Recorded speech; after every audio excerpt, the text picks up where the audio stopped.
नमस्कार, आप देख रहे हैं अभी न्यूज। मैं हूं आपके साथ सुशील गोस्वामी। आज खास मुलाकात में हमारे साथ हैं भारतीय जनता पार्टी के वरिष्ठ नेता और उत्तर प्रदेश व्यापारी कल्याण बोर्ड के अध्यक्ष हैं, उत्तर प्रदेश के पूर्व मंत्री भी हैं और व्यापारियों के हित में लड़ने वाले एक ऐसा चेहरा है जिसको देखकर हर व्यापारी चाहता है कि कहीं ना कहीं किसी ना किसी मद में उनकी मदद की होगी, और वो नाम है रविकांत गर्ग। रविकांत गर्ग आज खास मुलाकात में हमारे साथ है और हम चर्चा करेंगे। इस वक्त कोरोना काल चल रहा है, आम आदमी से लेकर खास आदमी तक हर लोग उस कोरोना से परेशान हैं, लोगों का काफ़ी नुकसान हुआ है। बात अगर हम व्यापारियों की करें तो व्यापारी इस समय भारी त्रस्त है, सारे धंधे चौपट हैं, लॉकडाउन है। तो ऐसे में व्यापारियों के हित में रविकांत गर्ग, जो कि उत्तर प्रदेश व्यापारी कल्याण बोर्ड के अध्यक्ष भी हैं, तो आप अपने स्तर से व्यापारियों के हित में क्या क्या आपने जो मांग की है, अभी हाल ही में उत्तर प्रदेश के मुख्यमंत्री आए कल यहाँ पर, तो आपने उनसे भी चर्चा की, तो क्या कुछ है जरा बताएं रविकांत जी। कोरोना संकट काल के प्रथम चरण में और फिर अब द्वितीय चरण में जिस प्रकार से हर व्यक्ति को संकट उत्पन्न हुआ है, महामारी से ग्रस्त हुआ है, त्रस्त हुआ है, उसी प्रकार से व्यापारी समाज भी विशेष परिस्थितियों से गुजरने का अवसर उसे प्राप्त हुआ है। क्योंकि वो व्यापार करता है तो व्यापार के साथ उस पर जिम्मेदारियां बहुत हैं। एक तो राष्ट्रीय और सामाजिक भाव उसके अंदर प्रारंभ से है, उसके खून में उसके कारण वह सामाजिक कार्य भी करता है, धार्मिक कार्यों को भी अंजाम देता है। मैं कहूँ कि गांव गरीब से लेकर चींटी से लेकर हाथी तक की सेवा, बिल्कुल, और भिखारी से लेकर भगवान तक की सेवा करने में अपनी प्रथम भूमिका अदा करता है, तो कोई अतिशयोक्ति नहीं होगी। तो इसी के अंतर्गत आज जो मध्यम वर्ग का व्यापारी है, कारोबारी है, लघु व्यापारी है, पटरी के रेहड़ी पटरी के दुकानदार हैं, ढकेल खोमचे वाले हैं, हलवाई हैं, सालगी हैं, बैंड बाजे वाले हैं, जो कैटर्स का काम करने वाले लोग हैं, सभी बहुत त्रस्त हैं और सभी को परेशानियां का सामना करना पड़ा है। परंतु चूंकि वो सामाजिक भावना से जुड़े हैं तो वो अपने दर्द को छिपाए हुए हैं। आज जिस प्रकार से माननीय प्रधानमंत्री श्री नरेंद्र मोदी जी के नेतृत्व में और प्रदेश में मुख्यमंत्री योगी आदित्यनाथ जी के नेतृत्व में इस कोरोना संकट के प्रथम और द्वितीय चरण में जिस प्रकार से परिस्थितियों पर काबू पाया गया है, जिस प्रकार से बेहतर इंतजाम करने की का बेहतर प्रयास हुआ है, और उस के लिए लॉकडाउन, रात्रि कर्फ्यू आदि के जो निर्णय सरकार के द्वारा लिए गए वह फलदायी साबित हुए हैं। उनका एक अच्छा परिणाम सभी के सामने आया है। अब उन परिणामों के बाद स्थिति आज सामान्य की ओर जा रही है। तो मैंने माननीय मुख्यमंत्री जी को एक पत्र लिखा है, उसमें उनसे निवेदन किया है कि 31 मई तक जो लॉकडाउन आपके द्वारा लगाया गया है उसको 1 जून से उसमें रियायत देते हुए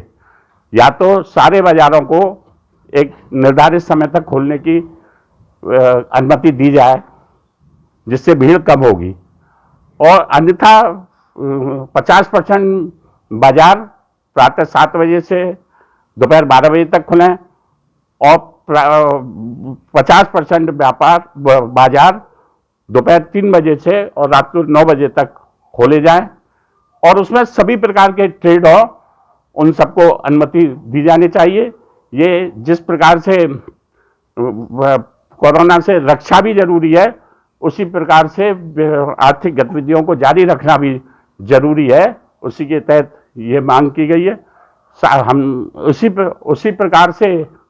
हमने मांग की है कि कोरोना काल में जिन लोगों ने आवश्यक वस्तुओं की सप्लाई को जारी रखा है, वो दुकानों को खोला है, फ्रंट पे आकर काम किया है, तो वो भी जिस प्रकार से सफाई कर्मी, जिस प्रकार से पुलिसकर्मी और जिस प्रकार से स्वास्थ्य कर्मियों ने फ्रंट लाइन में आकर काम किया है। तो ये इन व्यापारियों ने, दुकानदारों ने भी फ्रंट लाइन पर रहकर दूध हो, फल हो, सब्जी हो, ये जीवनदायिनी वस्तुएं हैं, उनको पहुंचाने का, मेडिकल दुकानों को खोलने का,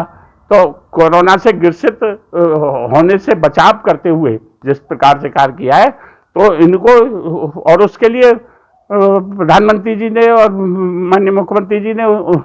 व्यापारियों के प्रति आभार भी प्रकट किया था, उनको धन्यवाद भी दिया था, उनके कार्य की सराहना भी की थी। आज अनेक सामाजिक कार्यों में भी लोगों ने सहयोग किया है, परंतु फिर भी प्रदेश भर से सब अनेक जनपदों से, कस्बों से, मंडियों से समाचार आते हैं पुलिस के द्वारा अभद्रता के, पुलिस और प्रशासनिक उत्पीड़न के, शोषण के,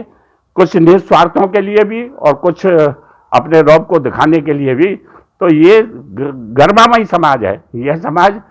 आर्थिक, प्रदेश और देश के आर्थिक ढांचे को मजबूत करने वाला समाज है। इसके उत्पीड़न पर भी रोक लेनी चाहिए और उनको सम्मान से देखा जाना चाहिए और सम्मान का व्यवहार किया जाए, इसके लिए भी मैंने उनको कहा है। और उसके साथ में मैंने एक बहुत बड़ी बात जो मुख्यमंत्री जी मथुरा आए थे तब भी उनके सामने कही थी। हम उत्तर प्रदेश सरकार के माध्यम से एक योजना चल रही है, व्यापारी दुर्घटना बीमा योजना। उस व्यापारी दुर्घटना बीमा योजना के अंतर्गत इस सरकार से पहले 5 लाख रुपया दुर्घटना बीमा के रूप में किसी भी रजिस्टर्ड व्यापारी के मृतक होने पर, विकलांग होने पर, पूर्ण विकलांग होने पर, उसकी हत्या हो जाने पर उसके उत्तराधिकारी को मिलता है, तो सरकार की ओर से, तो जीएसटी डिपार्टमेंट के अंतर्गत। तो उसी को, उस राशि को बढ़ाकर योगी आदित्यनाथ जी ने और हमारे व्यापारी कल्याण बोर्ड का गठन हुआ, उन्होंने 10 लाख करा दिया था। तो आज 10 लाख रुपए जो हम देते हैं व्यापारी को, व्यापारी दुर्घटना योजना के अंतर्गत, तो जो कोरोना से ग्रसित होकर जो व्यापारी मृतक हुए हैं उनको भी उसी प्रकार की दुर्घटना मानते हुए, कोरोना दुर्घटना मानते हुए उस लाभ को उनको भी दिया जाए, ये मांग मैंने की है और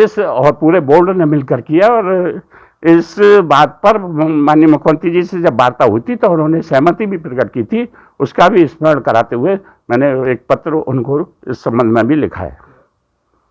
तो सुना आपने, हमारे साथ रहे रविकांत गारग, जो बड़े ही व्यापारियों के लिए आगे आकर लड़ने वाले जुझारू नेता हैं, उत्तर प्रदेश सरकार में व्यापारी कल्याण बोर्ड के अध्यक्ष हैं और पूर्व मंत्री रह चुके हो। बड़े ही सुंदर ढंग से उन्होंने अपनी जो मांग की है, आप देख रहे हैं, ये 3 पत्र अलग अलग दिए हैं उन्होंने। प्रथम पत्र में उन्होंने जो चर्चा की है कि अब कोरोना की स्थिति उत्तर प्रदेश में काफ़ी कंट्रोल में है और स्थिति पर नियंत्रण में है, तो ऐसे में अब धीरे धीरे बाजारों को खोला जाना चाहिए, जो कि आम जनता के भी हित में है। और देखिए, ये पत्र के माध्यम से आप देख भी रहेंगे, उसमें यही उन्होंने प्रमुख मांग उठाई है कि उसको चरणबद्ध तरीके से बाजार को खोला जाए, जिससे व्यापारियों की आर्थिक गतिविधियां सुदृढ़ रहें और आम जनमानस को भी उसका लाभ मिले। तो उन्होंने सुझाव दिया है कि या तो बाजार को, आधे बाजार को सुबह खोला जाए, उसके शेष जो बचे हुए दुकानदार हैं उनको भी दूसरे भाग में, तो यानी कि प्रशासन उसका एक वर्गीकरण कर ले कि अमुक बाजार को सुबह खोलना है, दूसरे बाजार को, जिससे कि एक साथ भीड़ ना उमड़े और उनकी आर्थिक गतिविधियां भी चलें। इसके अलावा दूसरी मांग उन्होंने जो व्यापारियों के मान सम्मान को लेकर की है, क्योंकि व्यापारी, मध्यम वर्गीय व्यापारी जो है वो सेवा के साथ साथ सम्मान भी अपने में कहीं ना कहीं अपने अपेक्षित है उसका। और ऐसे में बहुत सी समाचार सुने आपने, मथुरा में भी ऐसे देखे गए कि व्यापारियों को उत्पीड़न किया गया प्रशासन के अधिकारियों द्वारा, पुलिस के अधिकारियों द्वारा, दुकान खोलने के लेकर या कहीं सप्लाई पे जा रहा, बेवजह उनको प्रताड़ित किया गया। तो उन्हें मांग कही है कि उनको भी पूरा, जो ऐसे संकट के दौर में जो सेवा कर रहे हैं, तो उनको सम्मान दिया जाना चाहिए, ना कि उनका अपमान हो, उनका उत्पीड़न हो। और एक सबसे बड़ी बात जो व्यापारियों के हित में एक उन्होंने मांग की है और जो कि उनके अधिकार क्षेत्र में भी है, उत्तर प्रदेश व्यापारी कल्याण बोर्ड, और उसमें जो मांग उठाई है कि उत्तर प्रदेश व्यापार कल्याण बोर्ड द्वारा कोई भी रजिस्टर्ड व्यापारी है और वो किसी दुर्घटना में दिवंगत होता है या वो बहुत ही ज़्यादा विकलांग होता है, तो ऐसे में उसको 5 लाख रुपए का प्रावधान था। उत्तर प्रदेश की योगी सरकार ने उसको दोगुना कर दिया, यानी 10 लाख रुपए कर दिए। लेकिन रविकांत गारग जी ने अपने बोर्ड के माध्यम से इस मांग में यह चीज़ जोड़ी है कि जो इस कोरोना महामारी में जो व्यापारी दिवंगत हुए हैं, जिन्होंने अपनी जान गंवाई है, तो उसको भी इस श्रेणी में लाकर ये 10 लाख रुपए का लाभ दिया जाए। और बहुत अच्छी मांग है और उन्होंने इसमें आश्वस्त भी है कि मुख्यमंत्री से जब उन्होंने ये मांग रखी है, मथुरा आए जब भी कहा, लिखित में भी दिया है, तो उन्हें उम्मीद है कि उनकी ये मांग पूरी होगी और जल्दी जो व्यापारी इस कोरोना के काल में समाये उनको ये राशि मिलेगी, तो कहीं ना कहीं उनके उत्तराधिकारी को एक बहुत बड़ा संबल मिलेगा। क्योंकि आदमी जो चला जाता है वो तो वापस नहीं आता, लेकिन इस तरह की जो आर्थिक मदद समय पर मिल जाती है तो उसको और उसके परिवार की जो स्थिति डामाडोल हो जाती है उसको संभालने में काफ़ी कुछ मदद मिलती है। तो आपने सुना रवि कांतकर जी ने बड़े विस्तार के साथ पूरी अपनी मांगें बताई हैं, और ये मांगें अगर पूरी होती हैं तो निश्चित ही व्यापारी कहीं ना कहीं इसमें संतोष व्यक्त करेगा और उसकी जो स्थिति इस समय जो डामाडोल हो रही है, गड़बड़ा रही है, और एक तरह से कहें कि व्यापार चरमरा गया है, खासकर मध्यम वर्गीय होगा, तो उनको काफ़ी राहत मिलेगी। अब देखना यह है कि इनकी मांगों पर उत्तर प्रदेश सरकार कितना ध्यान देती है और उन्हें कितनी जल्दी पूरा करती है। अभी न्यूज के लिए सुशील गोस्वामी, मथुरा। मोहनी जगदीश मल्टी स्पेशलिस्ट हॉस्पिटल विश्व स्तरीय चिकित्सा सुविधाओं के साथ ट्रॉमा सेंटर 24 घंटे आपकी सेवा में तत्पर। Mohini Jagdish multi specialist hospital, Reliance petrol pump के निकट, राया रोड, मथुरा।